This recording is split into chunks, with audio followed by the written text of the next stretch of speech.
මන්දසරුභාවය ගැන කතා කරනකොට මන්දසරුභාවය අපිට මේ දවස්වල බහුලවම දකින්න ලැබෙන සංසිද්ධියක්. මන්දසරුභාවය කියලා කියන්නේ සාමාන්‍යයෙන් අඹුසැමි යුවලකට වසරක් ඇතුළත එහෙම නැත්නම් මාස 9ක් ඇතුළත දරුවෙක් ලබා ගැනීමට පහසු වීම. මේ සඳහා හේතු කීපයක් බලපානවා. ඒ කාන්තාවගේ මෙන්ම පුරුෂයාගේ හේතුත් බලපානවා. මන්දසරු භාවයට ප්‍රතිකාර ලබා ගැනීමට යාමේදී කාන්තාව සහ පුරුෂයා දෙදෙනාම වෛද්‍යවරයා මුණ ගැසීමට යාම ඉතාමත්ම වැදගත්. මූලික වශයෙන් කාන්තාවගේ හේතු සලකලා බැලුවොත් අපිට බහුලවම දකින්න ලැබෙන දෙයක් තමයි මේ කාන්තාවගේ ඩිම්බ හැදෙන්නේ නැති එක. දැන් ඩිම්බයක් කියලා කියන්නේ බිත්තරයක් කියලා අපි සලකනවා. මාසකට වරක් කාන්තාවගේ ඩිම්බ කෝෂ වලින් ඩිම්බයක් මුදා හැරෙනවා. බොහෝ විට මේ ඩිම්බය මුදා හැරෙන්නේ ප්‍රජනක පද්ධතියට මුදා හැරෙන්නේ සාමාන්‍යයෙන් ආර්තවය හැදිලා නැත්නම් මාසුද්ධිය හැදිලා 11 වෙනි නැත්නම් 12 වෙනි දවස ආශ්‍රිතවයි.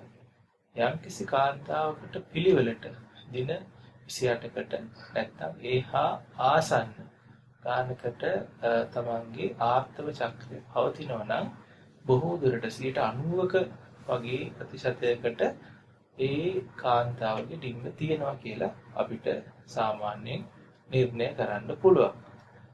ඒ වගේම ප්‍රජනක පද්ධතිය ආශ්‍රිත වෙනත් සංකූලතා කාන්තාවගේ මන්දසරු භාවයට බලපානවා. මේ සියලු දේ ඉතා පහසු ස්කෑන් පරීක්ෂණයක් මගින් අපිට බලා ගන්න පුළුවන්. පුරුෂයාගේ හේතු පරීක්ෂා කිරීමේදී හොඳ ශුක්‍රාණු සාම්පලයක් තියෙන්න ඕන. මෙසේ ශුක්‍රාණු සාම්පලයක් නිපදවා ගැනීමට නැත්නම් හදා ගැනීමට නොහැකි වෙන අවස්ථා අපිට දකින්න පුළුවන්. මේකට හේතු රාශියක් තියෙන්න පුළුවන්.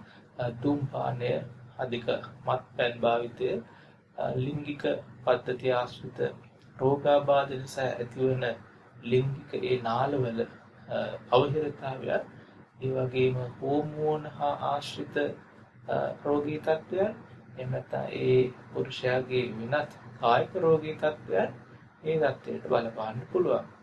ශුක්‍රාණු සාම්පලයක් හොඳ විද්‍යාගාරයකදී හොඳ තත්ත්වයන් යටතේ ලබා ගන්න ඕන. එම නියතිය පරීක්ෂා කර බැලීමෙන් අපිට ඒ පුරුෂයාගේ ශුක්‍රාණු ගැන හොඳ අවබෝධයක් එහෙමත් නැත්නම් ඒ සාමාන්‍ය තත්ත්වයේ තියෙනවද කියලා බලා ගන්න පුළුවන්.